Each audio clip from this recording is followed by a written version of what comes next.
This week on Pitchside, we are diving into the Marshall League, breaking down the current structure, the teams involved, and what changes could be coming up in the 2026 season. If you play in the league or love rugby here in Ontario, this one is for you. Welcome back to Pitchside with myself, Sean Ryan Radio, the podcast focused on grassroots rugby across Canada. I'm Sean Ryan, as you guessed it, and today we are taking a look into the Marshall League, the current setup, how the competition works, and some of the possible changes happening in the 2026 season. Now, for new listeners, new viewers that don't know too much about Ontario Rugby, what is the top league is what you're asking. That is the Marshall League. That is the top league. Here in Ontario for the men's competition. Every team wants to be involved in this league. It is the top tier. It consists of 16 men's teams divided into two separate groups. Marshall Premiership and a Marshall Championship are those two divisions. They're all fighting for one cup and one cup only, the McCormick Cup. And so few teams have won this cup, but yeah, it's the cup that everybody wants to get. The competition itself runs from May to October, but sometimes it's a bit shorter, sometimes a bit longer, but that's generally what way the setup is. There is promotion and relegation between the Premiership and the Championship, as well as the branch leagues from the lower branch leagues to the Championship. There's a lot of derby games that happen in this league, and we will discuss them further in the podcast, as well as this league has a huge role in developing players across Canada and creating players for international level. We're going to break it down, who's in the top teams, who's in the bottom teams who's in the Premiership, who's in the Championship, who are those teams. We're going to tell you how that works. So the top teams in the Premiership, you have your Brantford Harlequins, Waterloo County, Burlington Centaurs, your Oakville Crusaders, Bammy Beach, Aurora Barbarians, Toronto Scottish, and new upcoming London St. George, who got promoted last year from the Championship. Now, the Championship sides is Peterborough Pagans, Bytown Blues, Markham Irish, Niagara Wasps, Ajax Wanderers, Toronto Nomads, Oshawa Vikings, and Guelph Goats. Guelph Goats being the promoted side to the Championship. Now, what we can expect in terms of format this year, we do know what the format for the Premiership is. Last year was 14 games. It's going to be exactly the same, home and away for those 8 teams. And if you're interested in the schedule, you can check it out on my Instagram, where you can see all the schedule for the full 14 rounds on my Instagram at Sean_Ryan_radio. For the Championship sides, it is a bit of up in the air. I haven't seen anything as of yet. I haven't seen any clubs from the division really promote anything or say anything about the schedule. So I'm unsure how this is going to work. Last year it was 10 games and there was 9 teams in the league. And they were divided into 3 separate groups. So you were a group of 3. You played those teams twice and you played everybody else once, giving you 10 games. Now, because we have 8 teams in the league this upcoming season, it does beg the question of how that's actually going to work. Are we going to have a similar format to the Premiership, where we have 14 teams, or 14 games, sorry, so back-to-back, home and away? Or are we going to have a split of right down the middle, Eastern teams, Western teams, and then battle it out for if you're in the Eastern group, for example, you play the teams in that twice, so that's 6 games. You play everybody else on the other side, on the Western Division, once, and then vice versa. So nothing has been confirmed yet, but they are the 2 possible scenarios that we could see. I would probably say it's going to be similar to the second one, where it's split down the middle, Western teams and Eastern teams. But we could, as I said, we could see 14, which would definitely heighten the excitement for this upcoming season. Now, in terms of the point structure, in terms of how the table works, as I said, it's divided into Premiership and the Championship. Point system-wise, it's similar to every other rugby point system, where you get 4 points for a win, 2 for a draw, and 0 for a loss. And then you also get bonus points if you score 4 tries or more. And you also get a bonus losing point if you lose less than 7, or as some people call it in the community, 1 score. And when, it's pretty simple, pretty straightforward. When we talk about the strengths of the Marshall League right now, what's thriving is that we're going to see a lot of local rivalries. Two that kind of come to mind are the Oakville Crusaders versus the Burlington Centaurs. That's one that's just always a great clash, always competitive sides. And yeah, it's just a great derby or derby, whichever word you want to use. We also have Ajax Wanderers playing Oshawa Vikings. This fixture didn't happen last year, but it's happening this year. They are neck and neck in terms of geographical location. They're right next to each other, Oshawa being the bigger of the two. But it's going to be interesting to see how that plays out for this upcoming season. We've got a very competitive scene in the Marshall. I feel like in the last couple of years, there's more talk about it. There's more social media presence. It's more exciting. And that's one of the things that's happening, that people are very eager to take the Marshall League seriously. And it's on the rise. The community is on the rise. And that's kind of one of the strengths right now, is that we are building on that as a community. When we think about challenges, one of the big ones that we had last year, and we're going to see similar enough this year, but not to the same extent, is the distance for games. And we talk about Bytown Blues. They are based in Ottawa.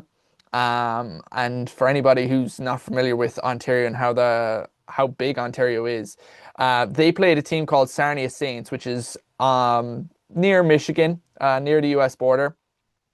It's a 10 and a bit hour drive direct.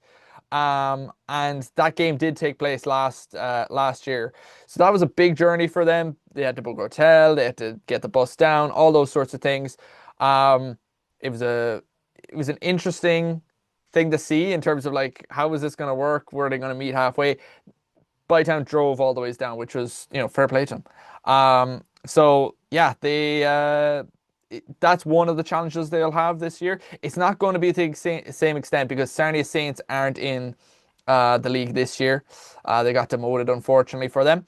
And they don't have to play London St. George, who's the second furthest away from them, I think, geographically, from Bytown Blues. So that gives them two of their furthest ones gone because London has moved up to the Premiership. So we're going to see less travel this year, but still, it's still going to be a talking point because we still have Niagara heading to Bytown. I think that's the furthest one, if I'm not mistaken. So that is a challenge in itself. Another thing with the rugby here in Ontario, it's not specifically for the Marshall League, but rugby here in Ontario, is that the league starts from May to October, as I mentioned, meaning that they play during the summer months. It gets quite hot in Ontario during the summer, so it does impact players, injuries, all that sort of stuff. So that's going to impact the league, and that's one of the challenges that teams will have to figure out during the season. Now, one thing, as I said, we do have a very competitive scene. We do have a lot of excitement towards the league right now, but we need more media attention, and that's another challenge that we need. I would like to see a bit more coverage on it, and I'm trying my best, obviously, with this podcast, but I would love to see kind of news articles or stuff like that happening, even if they're local newspapers or whatnot, or online. I'd love to see a bit more. I'd love to see a bit more coverage done on it. Because it'll make a lot easier for me to research stuff, but also more interesting for people to get involved and build up hype for the community. So that's one thing I definitely think is something is one of the challenges that we face. But we are on the up and up. We are challenging it fairly well. Now, I've decided to make a small list of 5 teams from each of the Premiership and the Championship of teams to look out for. And this is for new people that are just popped onto this podcast and said, I want to learn more. These are teams to look out for when you're watching these games. If you're just watching how the scorelines go, whatnot, these are the teams to kind of look out for if you're, like doing predictions or whatnot. And bear in mind, the other teams that I don't mention in this list, they are well capable of totally changing my mind. I think these are definitely teams to be looking out for in the first 3 games. Or maybe even 4 or 5.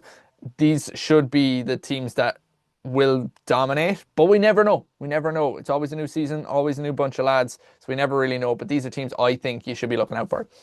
So when we talk about the Premiership, you got to talk about Brantford Harlequins.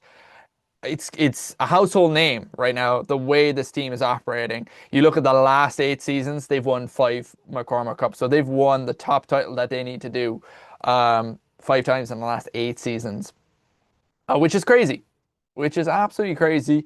Um, they just dominate. I think probably, I don't know exactly the stat, but they've been in the finals for most of them. I think maybe even 7 out of the 8, maybe. Um, so they have an impressive stat. They've just been always a team to be looking out for. They're a team um, that's been incredible.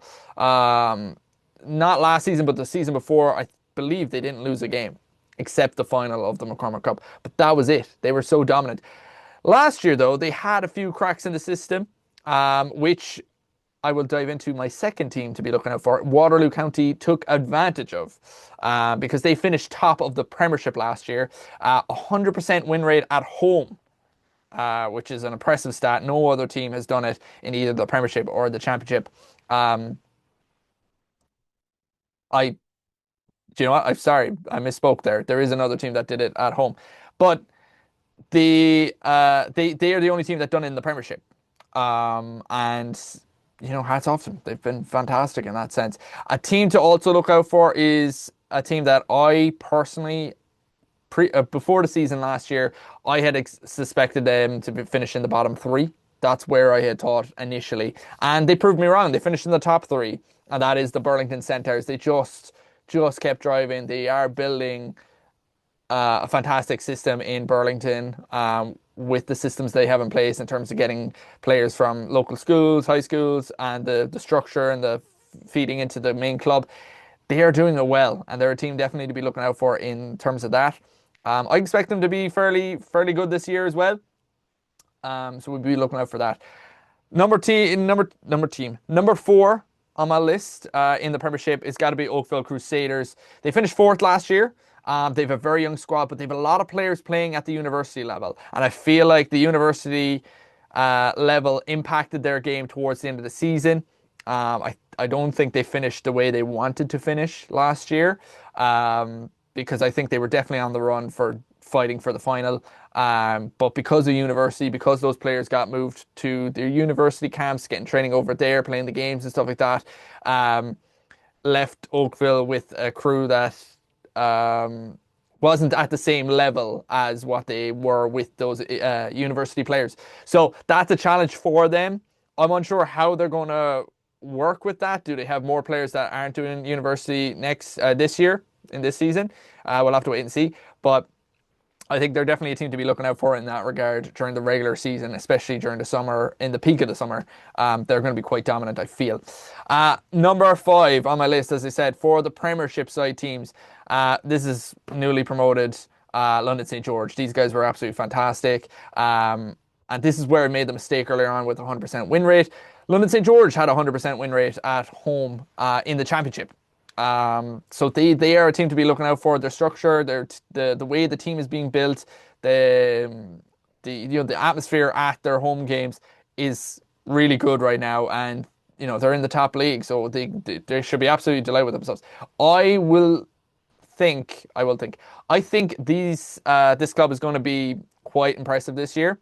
But we'll have to wait and see, because they've played Oakville, Burlington, Waterloo, and Brantford because of geographical location. They're quite close in previous years. It's teams they should know fairly well.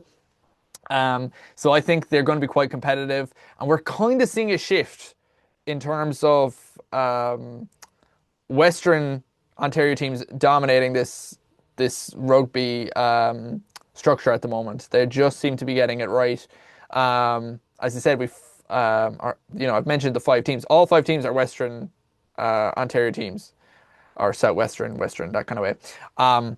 So they've been thriving. They've been thriving. When we talk about and don't forget those other 3 clubs in the Premiership. They're well capable to cause some chaos. Bammy Beach, for example, rich history of winning 13 McCormack Cups. So the other 3 teams, I think they're well capable of causing chaos. I'm just saying those 5 clubs that I mentioned are probably the ones to be looking out for in terms of your predictions and whatnot. That's where I'd be looking at. Now, in terms of championship sides, there's 5 teams, as I said, that I want to have a look at. And Peterborough Pagans is the one that I'm thinking they're going to be finalists. They're going to be in the final for that or not final, but they're going to be in that top spot for getting promoted to the Premiership. I feel like they definitely were impressive last year. Um, I think personally they're my hot favorites coming into the season. Now it might change as we get closer to May, but that's the way I'm thinking right now. They lost the final against London St George, which was a big blow for them. But I think the better team did win on the day. But I think Peterborough are going to be, looking for that Premiership spot. They're going to be hungry for it. And a team that I think will battle him on this mission to be in the top spot is Bytown Blues, and um, they finished third in the league, I believe, if I'm not mistaken. Um, and this team is very impressive. It's their second season in the Marshall, but it's also a very important statement because they represent Eastern Ontario. So they are an important statement piece for the league. They will be very competitive this year. I feel like they found their footing late in the season last year. They had a few hurdles they had to battle with early on. But I think they really went up and up towards the latter part of the season. I think they're going to be quite competitive and will be fighting for that promotion spot as well. Another team that I think is going to be in that battle is definitely Markham Irish. They have, rumor has it, I'm going to say rumor because it's not 100% certain, that there's some social media influencers that are maybe appearing, might be on your radar when you're talking about Ontario Rugby, might be influencing the squad this season. That's all I'd say. That's all I'll say. But I do think they're quite competitive. They had a great season last year. They had a few hurdles later on in the season. They had the kind of the opposite to Bytown, which kind of impacted their standings because they were certainly on the race to top the league, and then those hurdles came into place. Another team to mention, number 4 on the list, is got to be this team because one, if I don't mention them, they're going to say, "Oh, you're not rating us. You're not predicting us right." They will send me videos being like, "Sean, you're off the mark. Like you're doing this again," because they did it not intentionally last season. That's what I was feeling at the time. But they're a team that when they won games, when I got my predictions wrong, they were out messaging me, sending me videos of them on the bus cheering, absolutely having a laugh, making sure they were like, "Sean, you're wrong. You're wrong on your predictions." And there's only one team that done it last year to the extent that they did it. And to be honest, look, I was wrong. I made some bad calls against this team, and they said, "We're going against your predictions, Sean," and they did fantastic, and that is the Niagara Wasps. They surprised me last season. Heading into the season last year, I had them in the bottom 3, just didn't see the potential. But after seeing them play against Sarnia, after seeing some of the upsets they had last year, man, they're going to be so impressive this year. And I'm looking forward to seeing how they play, and I'm definitely going to be predicting towards them this year. Now, last but not least, Guelph Goats are the team to be looking at just from the perspective of they've just been promoted to the NRU. They are a Western team as well, so that's another promotion for another Western team. And they're going to be interesting to look at in the sense that their university program for Guelph won the Canadian University Men's Rugby Championship last year, and it's going to be important to see how that trickles down into the club level. I think if it trickles down the way that I think, organically, I think we're looking at a very impressive team that could cause some serious upset. And we'll have to wait until those opening games to really see what this team is made of. Now, let's talk about the possible changes for 2026. We did touch on it a small bit. One of the changes from last year to this year is that we did have 17 teams last year in the league.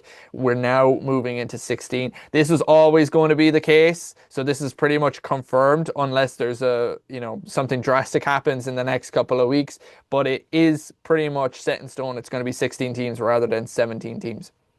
Now, there is a rumor going around.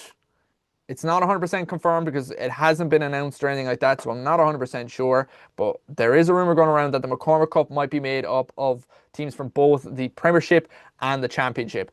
And this is a very important milestone because it was a structure many, many moons ago for the Marshall League, and now it's being possibly brought back. As I said, it is a rumor after all until it is confirmed. But it's going to be interesting in the sense of we could see championship sides playing the premiership sides and maybe causing an upset late in the season when we get to those playoff stages. So that's something that might change. Last year, it was the top 6 teams of the premiership that had the opportunity of winning the McCormick Cup. So that is a massive change if it is true. We might see a change in relegation due to this fact if it is going to be the McCormick Cup style, as I said, with the 16 teams battling it. It's going to be direct. I think it's going to be direct then if it's going to just save some of those games instead of the top team from the championship battling the bottom team of the premiership kind of thing, or anything, or the bottom 2 teams of the premiership battle each other. Anything like that, I think that's out of the question if we're going to go for this rumored 16-team McCormick Cup playoffs. So that's one of the things. And then last but not least, the new venue for the McCormick Cup final. Last year was in Brantford, and I think we're going to see just different changes all the time. Is it going to be in Brantford again? Maybe. I will say it was a good setup. The only thing was connection issues for online broadcast. They had to restream it the day after was one of the issues that they had. So if you're watching it at home, you didn't get to see too much of the action because the stream is going in and out. But other than that, there was loads of parking. It was a great day out. There was, I would say there was a guts of 1,000 people at this game. Just great day out, great weather, and great atmosphere. So it was a good location. Will we see it there again? That is the question. But let me know if you think it's going to be in Brantford in the comments section, whether it's on Spotify or on YouTube. Now, in terms of, this is a little segment that I'm going to be doing, and it's broken into 2 pieces. We're going to talk about Canada grassroots news, and this is just news that's like happening at the moment or happened quite recently. And, some of the, maybe it could be games, upsets, sort of that thing, but it can also be changes in personnel, and this is one that is a change in personnel. Brian Armstrong takes charge of the Oshawa Vikings for the 2026 Marshall League season. If you don't know who Brian Armstrong is, he's a league coach of the year. He coached with the Ontario Blues, and he's captured many LASA championships with Port Perry High School. So he's definitely a person who has some success under his belt. He's coming into a new season with the Oshawa Vikings. They are on the down. They did get demoted from the Premiership last year. So they're going to be in the Championship, but definitely has the capabilities of knowing what success is. So it's going to be interesting to see how the Vikings battle it out. Didn't mention them in my top 5. But as I said, any of the other teams I didn't mention, very well capable of causing upsets, and I think this is one team that can do it.